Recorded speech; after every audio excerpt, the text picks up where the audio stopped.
500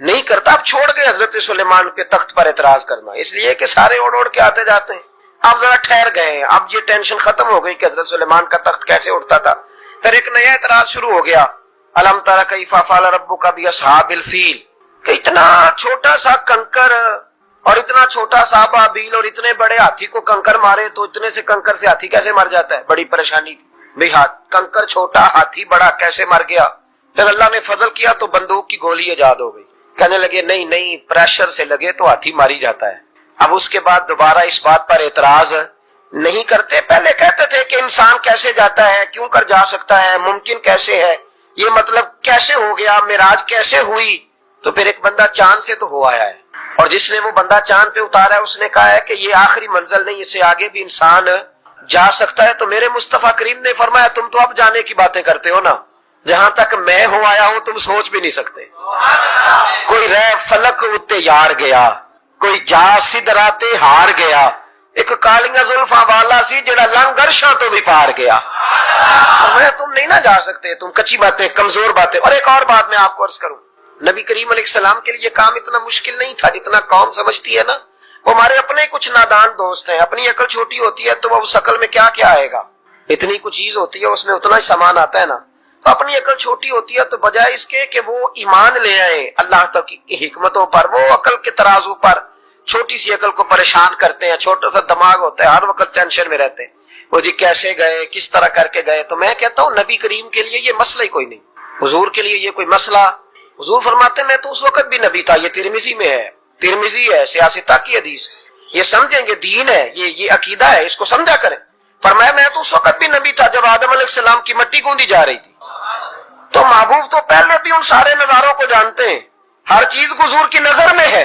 اور اس کے بعد بھی، اس کے بعد کا جو ماحول ہے وہ بھی انوکھا ہے. وہ ایک صاحب تھے، مجھے کہنے لگے کہ وہ جی حضور تو گئے تھے حضرت جبریل لے کے تھے پروں پہ بٹھا کے، پہلے براق پہ گئے تھے، پھر حضرت جبریل کے پروں پہ، پھر رف پہ. ویسے تو نہیں نا بشر جا سکتا. تو میں نے کہا چلو مہربانی کرو تم بھی کسی دن براق پہ بیٹھ کے چکر لگا ہی جاؤ، کوئی کوشش کرو نا یار، کسی جگہ پہ ٹھہرو تو صحیح. عجیب فلسفہ. کہتے حضور، تو میں نے کہا چلو وہ تو رف تھی، حضرت جبریل کے پر تھے، براق تھا. تو وہ جو نبی پاک بعد میں 9 مرتبہ گئے اور آئے